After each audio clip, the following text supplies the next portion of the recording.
तो इस वीडियो में मैं आपको धमाल 4 मूवी की कुछ ऐसी गलतियां बताने वाला हूं जो कि आप सभी ने देखा होगा बट किसी ने नोटिस नहीं किया। मतलब शॉक हो जाने वाले हो भाई आप। और हाँ, एक और चीज, स्पॉइलर अलर्ट, अगर आप ये मूवी नहीं देखे हो तो भैया ध्यान रखना, क्योंकि इस वीडियो में मूवी के भर भर के स्पॉइलर होने वाले हैं। तो भैया ये मूवी धमाल 4 स्टार्ट होती है इस जहाज वाले सीन से, जिसमें ये इसकी तलाशी ले रहा होता है और इसकी तलाशी लेते रहते गलती से उसके पीछे खड़े डाकू यानी रवि किशन के जेब से उसका वॉलेट निकाल लेता है और वॉलेट खोलते ही बोलता है, इसके बदले में तो आपकी गर्लफ्रेंड शबनम। नहीं, डाकू के वॉलेट में शब्बो की तस्वीर है वो तो ठीक है, लेकिन इसके वॉलेट में शब्बो की 2 फोटोज क्यों है भाई? चलो वो तो हटाओ, है तो ठीक है, लेकिन दोनों सेम फोटोज क्यों है भाई? चलो ये भी ठीक है, लेकिन एक फोटो बड़ा है एक फोटो छोटा है, मतलब दोनों सेम साइज की क्यों नहीं है भाई? चलो ये भी हटाओ, दोनों फोटोज में ध्यान से देखो खरोचे आ रखी है, और अगर एकदम ध्यान से देखोगे तो दोनों फोटोज में सेम खरोचे आ रखी है, मतलब वो भी सिमिलर है भाई। फोटो तो सेम है ही है, खरोच भी सेम है। खैर सबको तो यही लग रहा है कि जिस बंदे को इसने पकड़ रखा है ये उसका वॉलेट है, तो ये बंदा भी लिटरली चुपचाप खड़ा हुआ है, चुपचाप खड़े होकर पिक्चर देख रहे हैं, इनकी बातें सुन रहे हैं, मतलब बता ही नहीं रहे कि ये मेरा वॉलेट नहीं है भाई। और भाई एक सेकंड, ये डाकू को भी अपना वॉलेट देख के समझ नहीं आ रहा है क्या कि ये इसी का वॉलेट है? मतलब अगर मेरे सामने कोई मेरा ही वॉलेट ला के रख देगा तो मेरे को तो समझ आ ही जाएगा कि ये मेरा वॉलेट है, डेली देखता हूँ भाई उसको तो मैं। खैर ये तो कुछ भी नहीं था भाई, ये लिटरली ट्रेलर था। अभी आगे इसकी ऐसी ऐसी मिस्टेक बताने वाला हूँ जो देख के पागल हो जाने वाले हो भाई। और किसके किसके पास मेरी शब्बो की फोटो है? भाई लिटरली इन सभी के पास शबनम की फोटोज है, लेकिन कैसे है? चलो वो तो हटाओ, ये तो कोई बड़ी बात नहीं है, लेकिन एकदम ध्यान से देखो सभी के वॉलेट में शब्बो की 2 फोटोज है सभी के वॉलेट में। और वो भी हटाओ भाई, यहाँ भी सभी के दोनों फोटो सिमिलर है, मतलब सेम है। और तो और यहाँ पे भी सभी का एक फोटो बड़ा है एक फोटो छोटा है, ध्यान से देखो भाई क्या चल रहा है। इनफैक्ट यहाँ पे इन सभी के पास सिमिलर वॉलेट्स है, मतलब 2-3 टाइप के वॉलेट यहाँ पे पड़े हुए हैं, ब्राउन कलर के, ब्लैक कलर के, और सब सिमिलर है, एक जैसे हैं सबके वॉलेट। खैर हटाओ यार ये सब। यहाँ पे सभी ने अपना वॉलेट फेंका और कमाल की बात है सभी ने एक जगह ही वॉलेट फेंका। फिर चाहे कोई बंदा जहाज में आधा किलोमीटर दूर ही क्यों ना खड़ा हो, उसने अपना वॉलेट फेंका तो उसका वॉलेट भी यहीं पे आके गिरा। नहीं कैसे भाई?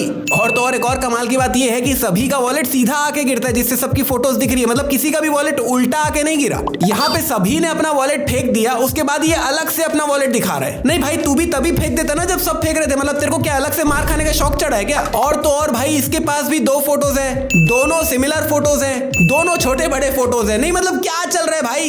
लेकिन यार एक सेकंड, मुझे ये समझ नहीं आ रहा है कि इन सभी के पास शब्बो की फोटोज आई कहां से भाई? डाकू के पास है ठीक है, वो तो उसकी गर्लफ्रेंड है तो उसके पास तो फोटो होना बनता है, लेकिन इन सभी के पास फोटोज कहां से आई? पासपोर्ट साइज फोटोज भाई। और तो और अगर सभी के पास शब्बो की फोटोज है भी तो सभी को अपना वॉलेट दिखाने की क्या जरूरत थी भाई? मतलब अपने पास ही रखे रहते ना, बताते ही नहीं कि मेरे पास है। वो कौन सा आगे एक-एक का वॉलेट चेक करने वाला था? पार्टी बदल लिया साला। नहीं भाई साहब, मतलब जिंदगी में पहली बार ऐसा हुआ है कि 5 सेकंड की क्लिप में 50 मिस्टेक निकाला हूं मैं, मतलब गजब यार, अलग ही लेवल पे पहुंच गया हूं मैं। खैर अब ये वॉलेट से बाहर निकलते हैं और अब एंट्री होती है अपने अजय देवगन की। बोलो जुबान केसरी, जिसमें भाई साहब बंदे ने बिना रैंप के जेट स्की को इतना ऊपर हवे में कैसे उड़ाया भाई?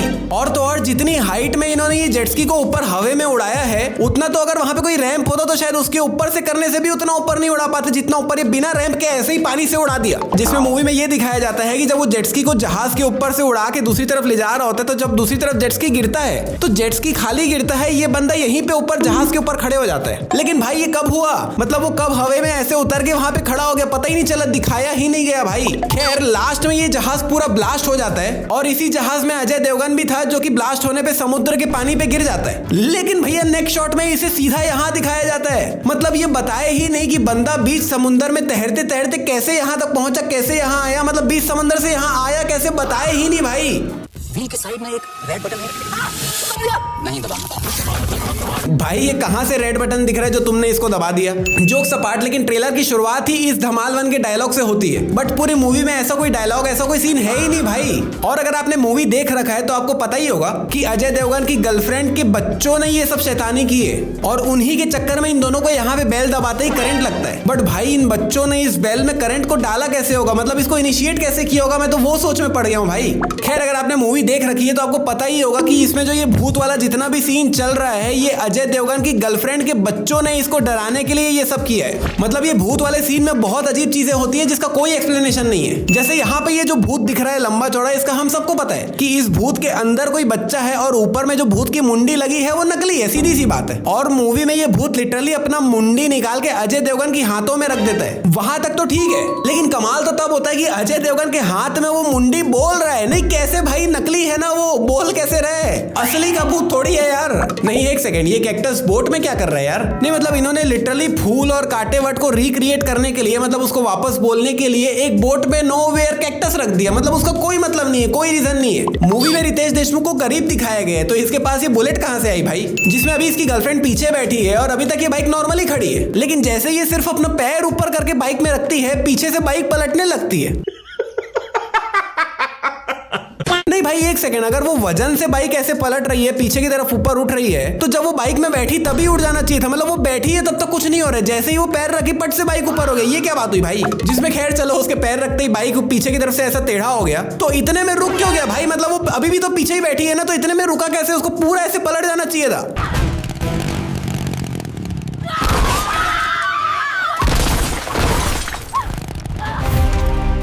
जिसमें खैर अभी बाइक इतनी टेढ़ी हो रखी है, तो ये पीछे बैठी हुई गिर क्यों नहीं रही है भाई? मतलब उसको देख के मेरे को फील आ रहा है कि उसको पीछे गिर जाना चाहिए था नीचे। खैर अभी ये बाइक चालू है और चल रहा है, तो बाइक का हेडलाइट क्यों नहीं चल रहा है? नहीं मतलब आजकल की गाड़ियों में तो सिस्टम ही है ना कि गाड़ी चालू होती है हेडलाइट अपने आप चालू हो जाते हैं, तो कैसे भाई? ये दोनों लिटरली खजाना पाने के लिए, खजाने का पीछा करने के लिए पैराशूट में बैठ के समुंदर के ऊपर निकल जाते हैं भाई। नहीं भाई एक सेकंड, तेरे को पैराशूट उड़ाना आता भी है जो तू समुंदर के ऊपर पैराशूट लेके निकल गया? खैर उसको हटाओ। यहाँ पे ये बंदा नीचे लटका हुआ है और वो नीचे गिरने वाला है, और मूवी में ये दिखाया गया है कि ये नीचे गिरते वक्त नीचे जमीन में गिरने की जगह नदी में गिर जाता है, पानी में गिर जाता है और ये मरते मरते बच जाता है। लेकिन अगर अभी इसके जस्ट नीचे देखोगे तो इसके जस्ट नीचे जमीन है। हाँ नदी है यहाँ पे, लेकिन थोड़ा लेफ्ट में है, इसके जस्ट नीचे तो जमीन ही है। तो अगर ये यहाँ से नीचे गिरता है तो कोई चांस ही नहीं है कि ये लेफ्ट में जाके नदी में गिरे, नीचे जमीन में गिरेगा, मतलब मर जाता भाई। तो कैसे बच गया? यहाँ पे ये लड़की तेजी से अलमारी की तरफ फेंकाती है, अलमारी टूट जाता है और टूटने के बाद अलमारी के अंदर देखोगे तो पूरी अलमारी खाली पड़ी हुई है। इनफैक्ट पूरी अलमारी के अंदर एक ही लेडीज कपड़ा लटका हुआ दिख रहा है। And for your kind information, इस पॉइंट पे इनके घर में कोई लेडीज नहीं रहती है, तो किसका है भाई? यहाँ पर इसने अपने पैर में नकली प्लास्टर लगा रखा है जो कि बड़ी आसानी से निकल जाता है। लेकिन अभी रस्सी खिंचाने से बंदा लिटरली उल्टा होके ऊपर लटक गया। मतलब बंदा ऊपर लटक गया लेकिन पैर का प्लास्टर निकला ही नहीं, जो कि बड़ी आसानी से निकल जाना चाहिए था। मतलब पैंट पहनते वैसे डाल रखा है उसने पैर में प्लास्टर को। यहाँ पे भाभी को बचाने के लिए ये ऐसा बोलता है कि मगरमच्छ की आंख में उंगली डाल। अरे भाई ये सब फालतूगिरी करने की जगह भाभी के गले में जो बोतल लटका हुआ है, जिस बोतल को उसने मगरमच्छ ने अपने मुंह से पकड़ रखा है, उस बोतल को ही गले से निकाल दो ना। मतलब ये सब बकर क्या कर रहे हो? मगरमच्छ की आंख में उंगली डालिए कर वो कर। पता नहीं ऐसे डेंजरस सिचुएशन में मैं ऑटोमेटिकली आगे कैसे आ जाता हूं। नहीं भारी कॉमेडी हो गई भाई। धमाल 1 के आइकॉनिक सीन को रिक्रिएट करके तुमने भारी कॉमेडी कर दी भाई। मतलब हंस हंस के पागल हो गया मैं। देखो हंस हंस के मेरा शक्ल कितना हसीला हो गया है, देख रहे हो? हंस हंस के शक्ल कैसा हो गया है। नहीं यार मतलब इस मूवी की सबसे बड़ी गलती यही है कि ये पूरी मूवी में सिर्फ पुरानी मूवी की पुरानी चीजों को ही रिक्रिएट करने में लगे हुए हैं। जो भी बोलो भाई, सबसे बड़ी मिस्टेक है ये पूरी पिक्चर की। अगर आप देखे हो तो आप मुझसे एग्री जरूर करोगे। तो भैया अगर आप अभी तक भी रावण मिस्टेक वीडियो नहीं देखे हो तो क्या कर रहे हो? यहाँ पे क्लिक करके देखो, या फिर आप ये वाली वीडियो भी देख सकते हो। और अगर ये वीडियो पसंद आई तो वीडियो पे 10,000 लाइक कंप्लीट करवा दो, चैनल को कर लो सब्सक्राइब, और हम मिलते हैं आने वाली एक और कमाल की वीडियो में। इसके बाद एक इफेक्ट आएगा, ट्रांजिशन आएगा, उसके बाद पूरी वीडियो से 2-4 बढ़िया से फाड़ू वाले मिस्टेक उठा लेना, उसको बढ़िया से एडिट करके वहां बीच में डाल देना। उसके बाद ढूम करके वो मिस्टेक खत्म होना है, ढूम 1 सेकंड का ब्लैक स्क्रीन, उसके बाद बीप और जो भी डालना है, उसके बाद मैंने मिस्टेक सीन धमाल 4, उसके बाद वीडियो स्टार्ट। मस्त।